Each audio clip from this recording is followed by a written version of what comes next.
Belvista Studios Show. What is up, everybody? Welcome to the Belvista Studios Show. Today, I have Cara North on as our guest. I'm very excited to have you here. A lot of people have said, you guys need to connect. You need to see what she's up to. And of course, the intention of this show is to be curious and learn from people doing inspirational stuff in the e-learning and instructional design space. So that's why we have you on today to showcase some magic. But before we get into what you want to show us, I want to acknowledge you because I think you're a force behind building community in the industry. And I think you empower people to share knowledge. And obviously that has a big benefit for us in our professional development, but then that also impacts our learners. So it goes a long way. So thank you for doing that. That's very cool. Man, high expectations today.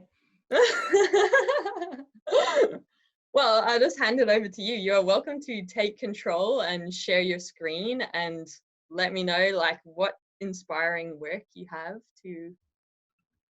Okay. So again, thank you so much. Again, that was way more than I expected anybody to say about me. I'm just Cara. I mean, I don't look at myself as anything but just, Cara. So what I'm going to walk through today is a game that was built in Articulate Storyline 2, and I do have to give credit. I'm not the only person that created this. Sean Hickey, who was my colleague at Ohio State University, also co-created this with me, and we'll talk about maybe demo fast at Learning Solutions here in a moment. But just to kind of explain the problem, this part of the university that I work at the Ohio State University, works with the Ohio Department of Education. And one interesting piece of what that particular department worked on is they supported end of course exams for career technical courses. So think about, I don't know, like a welding course, a home economics course, a computer course that a kid is taking in high school.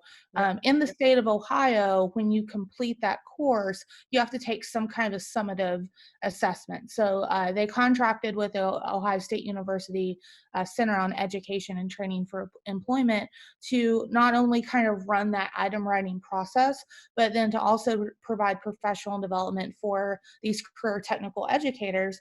And Kim, I have to say, like, I feel like they're a lot like us, like IDs, because a lot of them come into teaching kind of through a back door. They were practitioners in their different profession. They didn't necessarily know if they wanted to go into teaching, but somehow, some way, they kind of fell into it. And what I found really interesting about that is, here's these wonderful professionals of their craft, and the way that they are being assessed for their effectiveness is how well their students do on these tests. But then I was like, they've probably never even taken an assessment course, right? I mean, even formally trained teachers, assessment's not a huge part of their curriculum in a lot of programs. So when I built this, what was interesting is, I had an instructional design job title, but my boss was a psychometrician. So, I mean, he was really big into like the analytics of like valid and reliable tests. And I have to admit, at first I was a little like struggling with it, but I'm so glad I had the opportunity to work under him. It made me such a better. In what way? Or, more about that, the content knowledge and not the deduction skills. So long story short, as we're writing these end of course exams, we would bring in different teachers all throughout the state of Ohio. And a lot of them that would help us write these items that served as subject matter experts would make comments like, I'm glad I went through this process. It made me a better test writer. But unfortunately, that wasn't reaching the entire state or the entire kind of, breadth of people that could use the stuff. And so we had these booklets that we would give them when they would come in to the in-person. And they were nice, but they always got left behind because they were really like big and bulky. And, even though we would make jokes like, hey, it makes a sweet stocking stuffer, you want to take that home with you? People left them, right? And so I looked at these books, and again, the information was great, but it was very kind of, I think, counterintuitive to how people want to learn. So it had like these lists of like do's and don'ts, but then it wouldn't really have a lot of examples, and it felt very kind of like telling them, right, instead of like giving them the information in a way that they could digest it. Yeah. So I asked my boss, I said, can I do something with this? Like, can I transform this? And he's like, yeah, I guess. And I was like, oh boy, how do I make writing a multiple choice test question exciting? Because that's not the sexiest topic in the world, right? Yeah. So I took this book home. I was looking at it. I was flipping through the channels on the television, and I happened to come across a rerun for Ripley's Believe It or Not. And it just hit me, and I said, that's what I want to do. I want have to interrupt you though. You didn't just run across like that Ripley's. You were definitely like signed in, knew it was programmed, ready to record. Hey. I mean, I wish. I mean, Dean Cain's pretty awesome, right? But no, I wish. No, I was just, I don't know. I was just looking, and you know how it is. Like when you look for inspiration, you find it in the weirdest places, right? Yeah. Yeah. I love that. So I just knew I had to do something with it. And I forget, it was like somebody with like these super long fingernails or something, and I was like, because I wanted to prove that if you break kind of these rules that we've talked about, best practices of writing a multiple choice test item, a lot of times you can guess the correct answer. And on a test, if somebody gets it right, there's always that assumption of, oh, they must have known that. But not necessarily, right? Just because you get something right doesn't mean that you know it. So I kind of wanted to prove that. And then with Ripley's, I had the idea, it's like, how about I write really badly written multiple choice test questions based on facts? And I found out they stole a website, and it was a godsend. I was like, yes, I can get and so that was kind of my inspiration. That's kind of how multiple choice Mayhem was born. So how did you get, when you say badly written, immediately I go, look, this is a university, it's got to be done properly. How did you overcome that? Did you get pushback? How were you able to win them over? Oh man, your idea? That's a great question. Again, my kind of subject matter expert and my leadership at the time, very, very straight-laced when it comes to this. I mean, this is his life work. He took it very seriously. So I have to admit, I was a little worried about that, but then he also has kind of a goofy side too. So not only was it about kind of storyboarding this out before I built it, but also was like kind of strategic and got him when he was in a good mood. I think that's kind of important too, is like reading your audience, reading like your stakeholders. And I think the day that I dropped it on him, I could tell he was in a good mood because he's a big Whole Foods person, and like he went to Whole Foods and like bought a lot of us snacks and was like bringing them around. And I said, he seems to be in a good mood today. So that's when I kind of dropped it, and he did like it. So I was a little bit concerned about that it might be too gimmicky, too kind of out there, but he was very receptive to that. So I'm very lucky. But yeah, that's totally a huge concern for a lot of people. Yeah. What did you storyboard it in? Oh, actually just a Word document. Hold on just a second. I'm gonna stop sharing, and then I'll find it just to show you an example of cool. what it looks like, because I have it here somewhere. But yeah, I just have like this template from like a million years ago. I mean, it's really nothing super exciting, but I can at least show you like a little glimpse of it. And when you presented it to him, did you like literally sit down beside him and kind of just take him through it, or did you let him read it and then him ask you questions afterwards? What was your approach? Oh, great question. I actually just gave it to him to read. He is, again, very kind of like a little analytical person, so he really wanted to take it. And of course he had his like pen all over. I had to give him a paper copy because, again, I knew his MO. He liked paper. So yeah, like this is what it looks like. Ironically enough, I'm also going through my PhD candidacy right now. And so I was actually able to talk through the adult learning principles and the decisions that I made to build this as part of my candidacy question, which is great. So I brought over like pieces of the storyboard.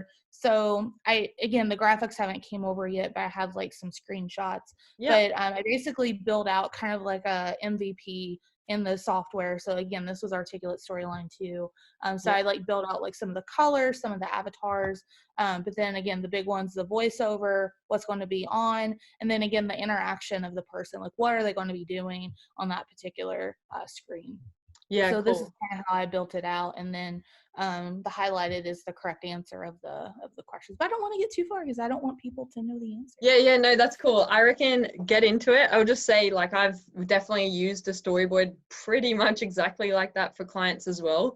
And the only challenge I find with a Word document, and this I learned the hard way, was that clients just go and they type so much in there. So now we've moved to PowerPoint, and because that kind of restricts them, so they're not trying to write a book, they now realize they're writing for screen. But definitely that template is very familiar to me. But I'm excited to see multiple choice mayhem. And it's really funny too, because this is also kind of unbelievable for a lot of people when I tell them this, but at this time when this was built, we actually didn't even have a learning management system for it. So this is hosted like on one of our WordPress sites, and then it's hosted like on our server at the center. So I mean, we didn't even have an LMS. Like you just go on here, click, and you're good. So are you ready? You want me to go ahead and open it? Yeah, go on. Okay. All right, here we go. Loading. Hopefully the music comes through.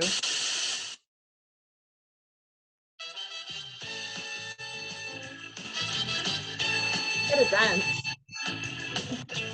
It's time for the only game show where poorly written questions help you win big. It's everyone's favorite item writing game, multiple choice mayhem. Can you guess the answer to the question? Did the item writer leave you a clue? Let's find out as we look at a few pitfalls commonly found in multiple choice test items. Wow. First impressions, love it. Like the way the voiceover is done is cool. It's engaging. I'm brought into the theme of it, and love the music as well. Like it's upbeat, it's quirky. I'm like, let's go. It's cheesy, but that's kind of what I wanted for it. Like I wanted it to be like a holler back to kind of like a 70s or 80s game show vibe.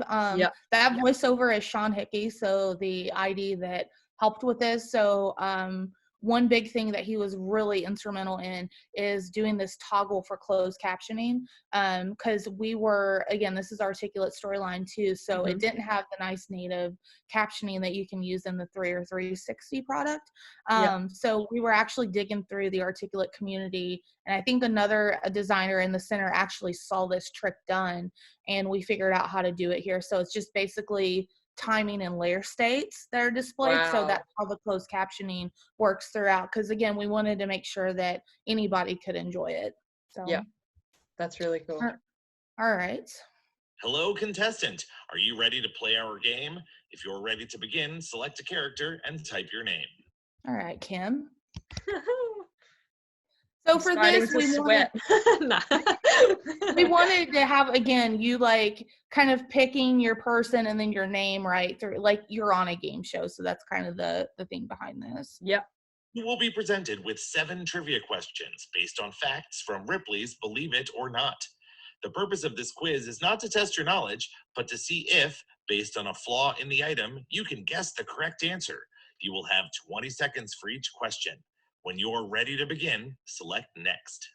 So a little bit different, right? Usually you're supposed to know it, right? But this is kind of counterintuitive. We want to see based on the question if you can guess. So Kim, I got faith in you. Well, definitely I'm feeling the time pressure. Okay.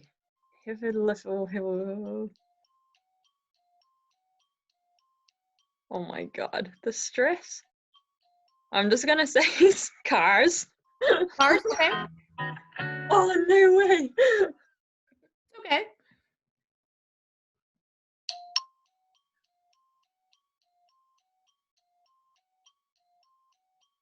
Montana Ranch. All right. Oh, I love you're like, your shit.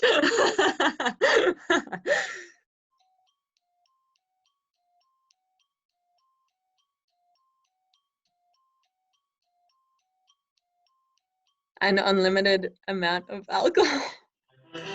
Nice. Yay. Okay, I think Must I'm be a big catching Churchill on. fan.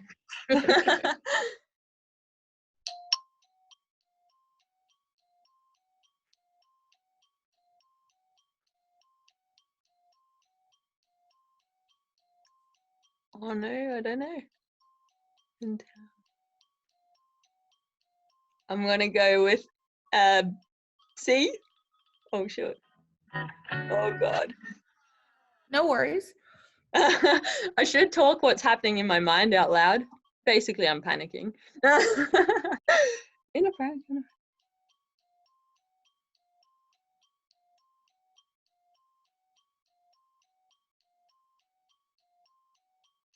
Forged a diary note. Oh god. Oh no, it's okay. We only got 2 more. I wonder how the audience watching this back on replay is going.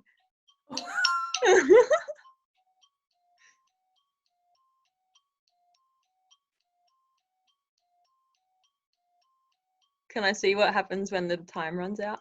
Sure. That's my excuse. I mean, nothing super, right? It's like, no points for you. Oh no, but I wanted the points. Last Okay, one. last question.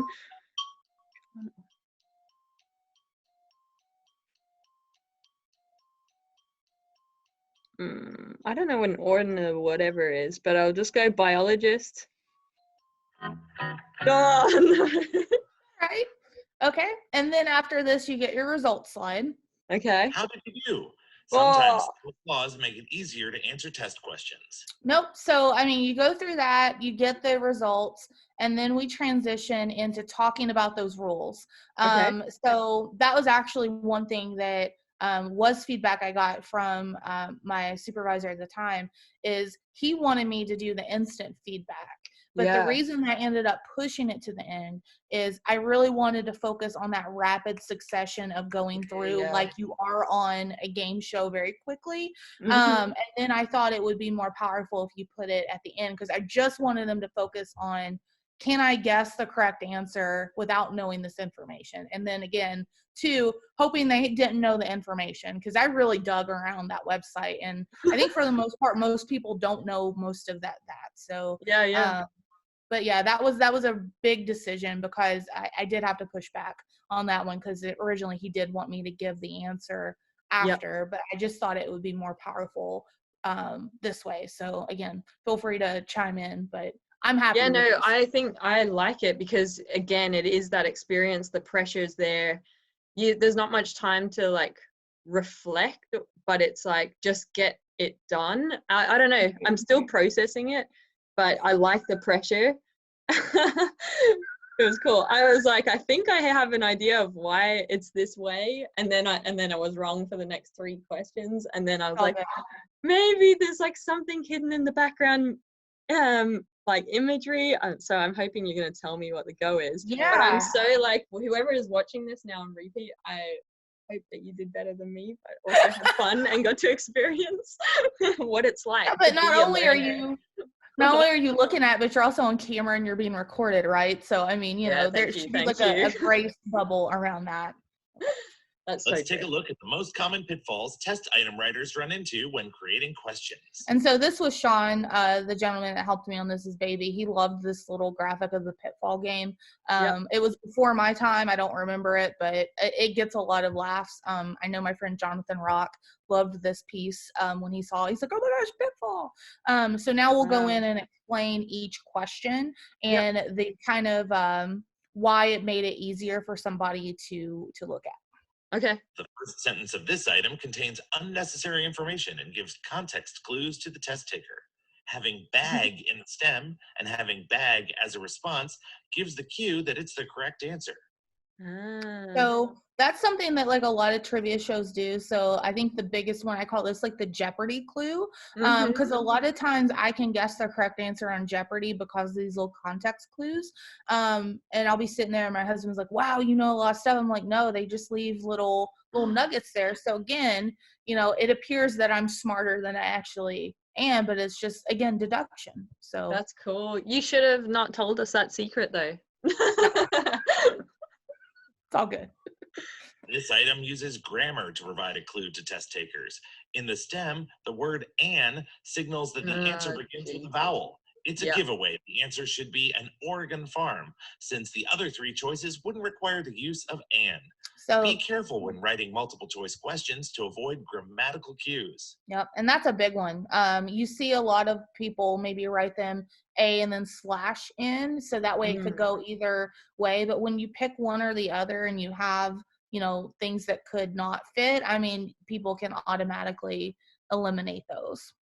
That's so interesting, because my experience of this one is like what is coming through now is that I didn't read the question because of the time. So, and I know that would happen a lot of the time in multiple choices. People just scan and then they're less like, meh.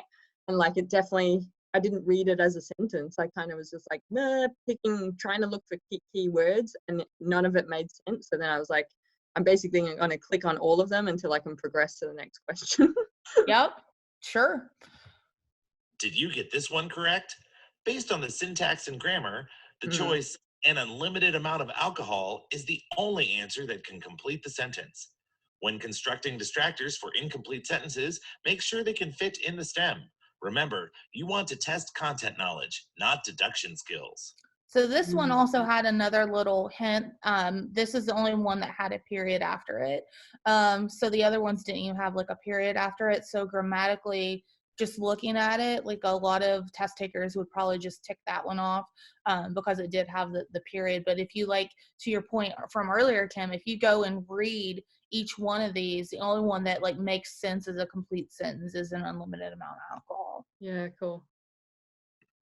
I'm Irish, so I was like, use absolutes. just, attracted to the alcohol. Never, must, and all. In this particular question, option D stands out as the best guess for the uninformed test taker. Another kind of point on this one, especially I think in a university setting, is a lot of times exceptions are taught. So it's like, you're talking about a certain topic, but then it's like, now for this particular instance, there'll be an exception. So often these absolutes just, that there's always an exception to something. And so all and ever and never usually are dead giveaways that it's probably not the correct answer. Interesting. Often, item writers are so focused on ensuring the correct choice is accurate, they pay more attention to it than to the distractors. This can result in a longer correct answer. Look for ways to shorten the correct answer or lengthen distractors. In this item, either approach would work. For example, you could drop all the text after animals in the right choice. So the longest one's the correct answer. How many times have you heard that, right? Yeah. Yeah. But again, you can make it kind of more balanced if you drop everything after animals. And that's something that we would talk about as we were writing these tests with the SMEs. We want it to be very balanced. We don't want one to kind of stick out more than the other. So. Yeah, nice. Convergence occurs when answer options have a version of the correct answer in multiple choices. This item has convergence in all of the responses. We know that the correct answer has the number 8 in it. A good test taker would likely split the difference and select 8 years, which is the correct answer. It's also important for your answer choices to be realistic. 80 years and 88 years are obvious distractors because emoji haven't been around that long. I love how snarky he is in that. I just love it. It's so sassy. I just want to like do this every time I hear it back. But yeah, so this one, again, you want to make sure that they're plausible. When writing multiple choice, again, working with subject matter experts, that last option is always the hardest one to write. A lot of times they'll just say, oh, let's throw in Snoopy, or let's throw in the number 5, or something, just a dead giveaway, not close to anything that they're writing about. So that's always difficult for them to kind of stay on track. But yeah, this one, 80 years and 88 years. Yeah. Well, I didn't, but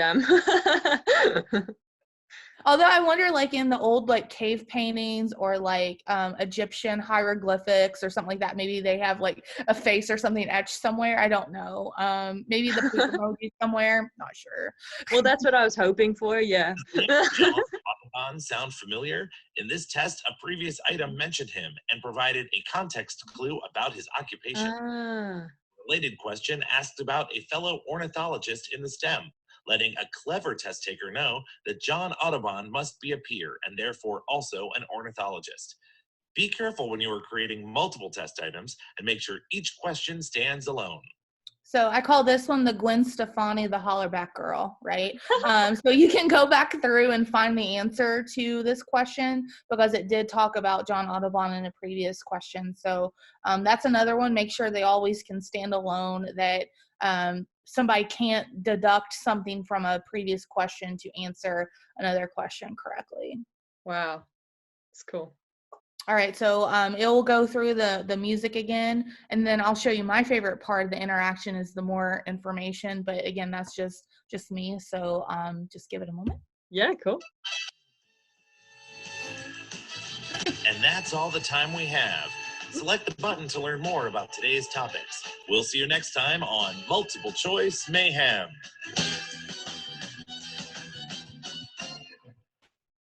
And so for me, it was really important to kind of have like a little Easter egg in this, right? So if somebody wanted to learn more about the different topics, I linked the Ripley's Believe It or Not here. So my favorite here is the bags, the very first question. So you can go here, it takes you to Ripley's Believe It or Not to see it. And then you can see that, I mean, how cool is this? He draws these little pictures for his son. Oh, wow. I mean, how awesome. I mean, can you imagine how cool that would be if you were in school and open your lunchbox and see this, They are right? so wicked. That is awesome. Yeah.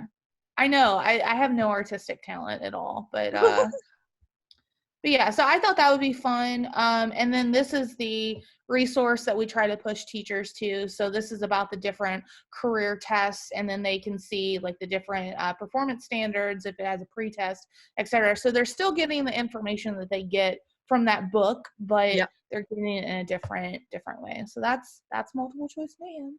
Wow. Congratulations. That's really cool. Yeah. Oh my God. I actually learned stuff about multiple choice questions there as well. So thank you for that. I need to rewatch this. Some of them are like, yeah, don't do that. But now I'm like, oh my God, I have to make sure I don't do that. How did this sit into, was it part of a blended solution? Was it like they just did this, that's it? Like how did it fit into kind of their, curriculum or learning experience? Great question. So the way that professional development credit works for teachers, at least in the state of Ohio that I'm in, is it's up to the school district to recognize it. So if somebody completed this, we would just like send them like we had like a little digital badge that we sent them. And then with that digital badge, we'd have like the learning objectives and then the information about it. And then they could take that digital badge and then their school district would recognize it for the professional development credit. But it was very a la carte. So this is not anything that was mandated or forced. It was just kind of nice to know, because we got a lot of feedback that, more teachers would like to know about how to write better multiple choice questions because this is a way that they're being assessed at the end of their course. So that's really cool.